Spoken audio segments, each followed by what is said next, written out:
With the potential release of a new upcoming Apple TV 4K, I thought this would be a good time to have a look back at the current 4K Apple TV and just go through some of the specs and see if it's still worth it today. The Apple TV 4K that I currently have, I believe released in September of 2017. This would have come with a A10X processor, A10X Fusion, which at the time was quite well powered, and on release it didn't actually come with all the specifications and hardware advantages that it does actually have today. So on release, I don't believe it had support for Dolby Atmos, as well as some video codecs. They weren't actually supported on release either. Over the years it's had one or two updates. Dolby Atmos was the big one, and obviously some of the file formats that it was given to both internal as well as external apps that you can actually download. So what I'll do is, firstly I'll just quickly go through the good things. So in terms of the user interface, it's all because of tvOS, because of the way it operates on this grid-like pattern and having this sort of multitasking interface. It means that tvOS has been able to stay very fast, very snappy. The A10X for general purposes is quite good. For most of the apps, they actually perform really well as well. I have several videos on my channel if you want to go check them out, which showcase certain applications and how they flourish. iPlay TV is one of those. Infuse is another one where it's a very powerful application that can obviously play back Blu-ray formats. It can play back not currently Dolby Atmos, because currently it doesn't actually have access to be able to play back Dolby Atmos. However, it can process more or less everything else. Netflix, Disney Plus Prime, and obviously the Apple TV Plus app, these were all eventually came. The one that we're still lacking on is YouTube. So YouTube currently still does not support anything above 1080p, regardless of what TV you have. So whether it's connected to a 4K TV or not, you will still only be able to play YouTube back in 1080p. This, I believe, is a dispute between Apple and Google over the codec that's actually used in the compression. Apple does not want to go along with I believe it's a proprietary codec that Google actually uses, rather than the standard HEVC or H.265 format. Either way, it's resulted in us, the consumers, losing out. Not a massive issue for me personally, because generally for most stuff I'll just use it on whatever format is available. So it will go up to 1080p, so I'll watch it in that. And for whenever there are certain videos that I do want to actually watch back in the full 4K, I can just pull up my WebOS and play them back on the LG TV itself. Coming across onto the formats, over the years, some of the advancements and the changes that they actually introduced, one of them was to do with this section here, so match content. So originally when the Apple TV released, one of the complaints was the fact that it was basically forcing dynamic range as well as frame rate upon everything. So no matter what you were watching, you would have been forced into either Dolby Vision or HDR10 or whatever the preset was at that time. Over the years, obviously one of the updates eventually brought both of these, so you could actually choose to run it. What I will actually do is I'll just switch it back to SDR. In fact, what I'll do is I'll show you first. So this is what Dolby Vision looks like, and what we'll do is we'll just switch back to 4K SDR, and you'll be able to see how that actually looks. With the Dolby Vision preset, you almost have like a shimmer around every single icon. That kind of disappears once you actually put it back in SDR or the HDR modes. Essentially what that setting does is it gives you the ability to just leave it in a normal setting for everything else. So obviously if you're using it for IPTV, things like that, may or may not want that playing back with the Dolby Vision preset. So this gives you the ability where when it's available, you can switch to whichever HDR format is relevant, and when you don't want it, you can basically just have it switch back automatically. So it'll do the handshake, it'll switch over, and then it'll switch back. You also got chroma settings and also your HDMI output settings as well. Just coming down, obviously right now we do have Atmos enabled, and because my TV, well, the Apple TV 4K is actually plugged directly into my soundbar, just along the bottom here, it actually outputs in Dolby Atmos straight away. The good thing about this is any of your built-in apps, so Prime not so much, more so with TV series as opposed to movies. Disney Plus not currently because of restrictions put in because of COVID-19. Netflix, yes, Netflix does output in Dolby Atmos, as well as Apple TV Plus. Almost all the content on Apple TV Plus does actually output correctly. So if I just come down to, if we look just around here, you can see Dolby Vision and Dolby Atmos showing up. Now, where does the Apple TV 4K start to struggle? So the main thing actually came about once they actually introduced Apple Arcade. Now, you could always download and install games on the Apple TV, and these perform reasonably well depending on if you have a controller installed. Obviously that was another one of the things that they eventually added, the fact that you can use a PlayStation or Xbox controllers. But Apple Arcade was slightly different in the sense that it gave you slightly different games, and for me personally, I did actually try Apple Arcade for a little while and I personally didn't like it. If you look at the games, it's all very childish. So this is all very Nintendo DS kind of look. This was probably one of the biggest games, and even this, don't get me wrong, it's a very beautifully animated game. However, if you look at the age rating down here, you can see 9+. And I don't think for the whole period that I had Apple Arcade, I don't think they came out with anything that was going to interest me anyway. Even my kids didn't really play this at the time. They'd just got on the PS4 Pro as well, so that probably swayed it a little as well. But none of these, I can't really see anything that would be of interest to me personally. So it's all very, very childish. It's aimed at a much younger market. By the way, just on here, if anybody hasn't actually played Broken Sword, highly recommended. And I'm not sure if you can actually get it on Apple TV Plus or not, but Grim Fandango is another game, highly recommended, back from my PC days, both of those. Anyway, coming back to the topic on hand, so the new Apple TV that's supposedly coming out is going to have the A12X, and the main purpose around that new Apple TV, I would guess, would be around gaming, because they want to try and push this further. My guess would be that the new Apple TV would boost it, so then they can actually, all the games developers, somewhat for Apple Arcade, but also just for your general kind of games as well. I'm guessing that they're going to want to try and push the graphics and everything a bit further. Some of these can look quite good. Let me just kill the volume and I'll just pull up. We'll pull up Asphalt 8, and I mean, in terms of mobile gaming, all of these games kind of they performed very well. However, once you get to TVs and you're looking on the big screen, then I think it's probably not so much. The good thing about this is obviously the fact of how easily you can actually interact with the whole system. Everything is still really fluid. It does have the odd bug here and there, namely when you're switching between modes, sometimes that can glitch it out. And what I have also noticed on certain TVs is occasionally when you switch them off and back on, it just won't pick up the Apple TV 4K at all. So you can see that the light is on, but it just won't see it as an input source. The option for that is turn the TV back off again and back on again, or you have to do a restart on the Apple TV, and sometimes that will also fix it. One thing that they did over the time the Apple TV 4K has been out, which I think did help just freshen it up a little, was all of these kind of wallpapers that they actually introduced. Because I've actually had this on Dolby Vision, I'm gonna have to switch back in order to actually show you.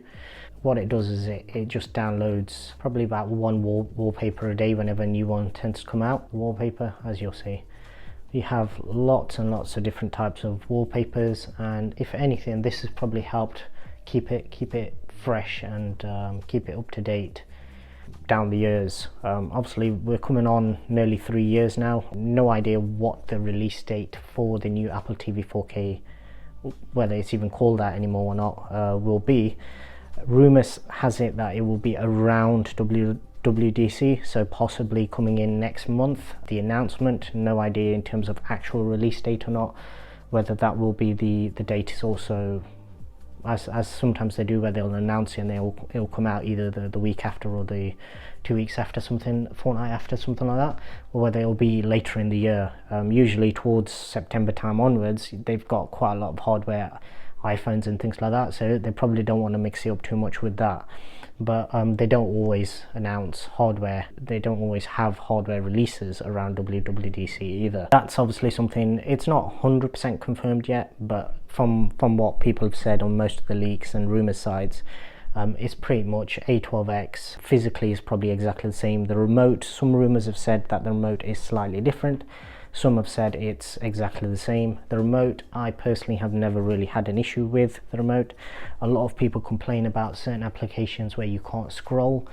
What I have learnt down the years is one of two things. Firstly, you don't really need to worry about the battery life because you will get prompted. And for anybody who's not sure on how to actually check the battery life, if we just come back into here, if you just come down and just clicked it wrong, just there. So it'll tell you there what the battery level is, and these things generally, even if it's quite heavily used, you're only going to charge it maybe every couple of months or so. So in terms of usage and experience, it's really good because you never have to worry about it. You never have to fiddle about changing batteries over. You just pick it up, you use it, and when it tells you to, it'll usually bring up a little prompt in the top right hand corner here saying battery is low, and basically you just plug it in overnight and it'll be done for another couple of months. But in terms of the usage, what I've always found is, and it's something that obviously normally they'll always say to you, don't, with any iOS or tvOS, you don't really need to kill apps. But what I have found is over the years, this is a little trick that I found where YouTube in particular, if you, for example, have YouTube up and running, and then you come back to it maybe a day or so later, that's when you get that issue where you'll swipe on the remote on the touch sensitive area of it, and it won't actually react. So it'll only react to presses. So when you press left or press right, it'll then move the icons accordingly. However, the scrolling feature wouldn't work correctly. And what I found was if you actually kill the app and come back in, all of a sudden you'll notice that it's working fine. So the issue isn't with the physical remote itself. It's, for me personally, I found that it was more to do with the fact that the software in the background, there's obviously some bug that they've never really been able to fix, but that's pretty much the fix. It's a workaround, it's not really a fix, but obviously kill the app, come back in. Firstly, it'll refresh your timeline, so it'll make sure your videos and everything that are populating up everything that's new, and also it means that the remote will continue function as it should. Now for me personally, because of how I've actually used the Apple TV 4K down the years, for me it's probably the best media device I've ever owned. So I've had Fire TV sticks, I've had the normal one as well as the 4K, I've had various Android boxes as well as some built-in softwares as well. Obviously this particular TV, the LG C9, has WebOS, so you have built-in apps here as well. But for me personally, I've always found that for video playback, Infuse has been the best one down the years. IPTV, I've generally used iPlay TV on this. If you've not seen this particular app before, I have another video on my channel, go and check that out. That'll give you all the details on that. And IPTV Smarters is the other one. Obviously the main apps, Apple TV Plus, Netflix, Disney and Prime, these are all, Disney Plus only became available a couple of months ago, in fact, here in the UK. I know it's been out for a lot longer elsewhere, but in the UK it's only actually been out for a little while. But for all of the main apps, I've always found that it basically plays back flawlessly. So between this and any external device, generally I'm going to pick up the Apple TV, I'm going to use this. The only exception was with regards to the IPTV, which, as I said, there is a video about this on my channel, so if you go check that out, and I go over what the best IPTV app is and also which device is best. What I'm hoping is that with the new Apple TV 4K that does come out, if it's got the faster processor, I'm hoping that they do actually boost it, so then you do actually get better playback using these devices. Because what I have found is that if it's better on directly on the TV as opposed to being via the Apple TV 4K, then that tells you that the issue is obviously with regards to the processing itself. Now, because I know that the Apple TV 4K can play back literally every other format out there through Infuse, by the way, wasn't a free app. I believe originally I actually did it on subscription, but eventually just bought the pro version. So now I get the upgrades every whenever they're released, as well as whenever they release a super cycle, so to speak. So this particular version, if we just click into it, and if I come up and go to settings, so if I scroll all the way down, this particular version is Infuse Pro 6.4, just there. And what will happen is whenever they release a version 7 or anything higher, it'll basically upgrade me. It'll give me access to that for free as well. I'm not sure if they're still doing the monthly and yearly plans or whether they just sell the pro version, but that's an app that I highly recommend. If you have an Apple TV 4K, then definitely that's one that's worth getting. Coming back to the actual processing side and everything on the Apple TV, what I would like to see from the next one is pretty much the same as what this has. Everything in terms of the fluidity and everything, that's all still fine. If they do change the interface slightly, the look of it slightly, maybe that would just freshen things up, but in terms of how it operates, this is all still fine.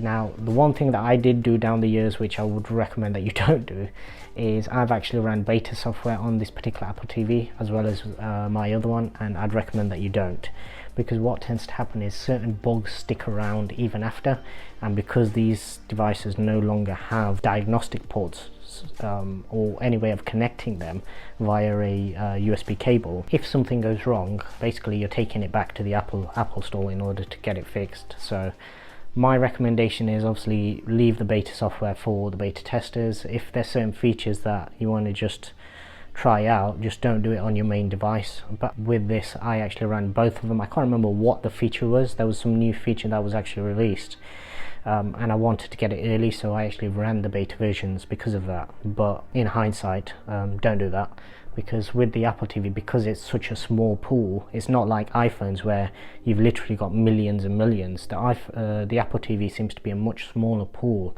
of users, and because of that, obviously any of these kind of bugs take a lot longer to get resolved. Also, unlike the iPhone beta program, whereas they generally tend to release a new beta version every week, sometimes I was going maybe a month to 2 months between the beta releases before the next version actually came out. So because of that, obviously if you do come across a bug, rather than just living with it for a week, you're going to be having to put up with that for a much longer period. With that said, would I recommend the Apple TV 4K, the 2017 version, to be bought today in 2020? And the answer to that is two-part. Both of them possibly yes, but basically it goes as follows. So if you're looking to buy a device that will literally play back everything, and it'll play back reasonably well with only a few limitations, then yes, I would still recommend it. Out of the two memory sizes, I would always recommend the 64 as opposed to the 32 gig, just for the fact that once you do start installing, if you do run any games or anything like that on it, it will fill up quite quickly. So 64 gigabytes, most games these days are between at least 2 gigs. So with all the other apps and everything installed, it's not so much that you're gonna end up running out, as much as it might just limit in terms of you've downloaded certain things and then you'll have to choose, and that's something that I've never wanted to do. So I'd rather have a lot more space left over than ever end up having to run out. And for the price difference, I think it's usually only between say 30 and 50 pounds or 30 and 50 dollars difference between the two. Generally you can find them on offer, and you could probably get them similar price anyway. So for the price difference, I'd recommend the higher tier one. Now, who shouldn't buy the Apple TV 4K? So there's two tiers of people that shouldn't buy it. The first tier is the people that probably can't stretch to buying the current one. Right now, obviously there's not really any offers or anything on at the moment, so for those, what I would recommend is basically you hold off until the new one comes out. one of two things is going to happen. Either this current one is going to get discontinued, in which case you will have to go through a outside source, so you probably won't be able to buy it directly from Apple, but it will still be available. But all of those third-party resellers, they're going to end up dropping their price. So all of a sudden, whereas right now I believe it's something like 179 and 199 pounds, or 179 for the 64 gig version, all of a sudden that might drop more towards £100 or $100, and at that price it's definitely worth it. The other tier is the people that literally just want the best of the best, and obviously there are other devices out there that claim to be more powerful, like the Nvidia Shield and things like that. That's more aimed towards gaming. Personally, I've never used that particular device as my daily driver. I've had a little play about with it, but for me personally, the Apple TV 4K has done everything that I wanted it to do, and obviously because of my whole ecosystem with other iPads, iPhones, and obviously the fact that this also operates as a home hub, that's something that was also very important to me as well. So that's because of that, obviously I've tended to favor the Apple TV as opposed to anything Android based. So for that tier of people, anybody who's literally just wants the best of the best, I'd probably just wait until the new one comes out, see what it's got, see whether the CPU boost actually has any advantage for you. If not, then obviously you can always just opt for one of these somewhere down the line as well. I think ultimately what it comes down to is, with most of the Apple devices that you purchase, there seems to be a much longer life cycle. This particular device obviously released in 2017. I have two of them personally, and both of them perform today as they did the day they were released.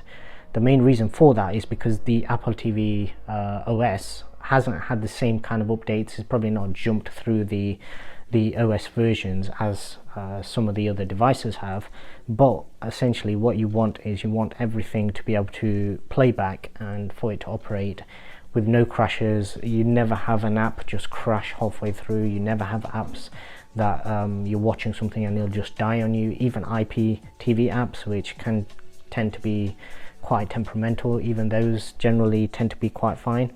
What I have noticed down the years is occasionally apps have disappeared completely. Maybe that was something to do with the way that they were set up, their advertising, something like that. It has resulted in certain apps disappearing, but for the most part, all of your main apps are still there, and obviously you get access to all your normal movies, TV shows, normal kind of content that you'd want to purchase. Now, whether you still need an Apple TV 4K in today's age is a different question altogether.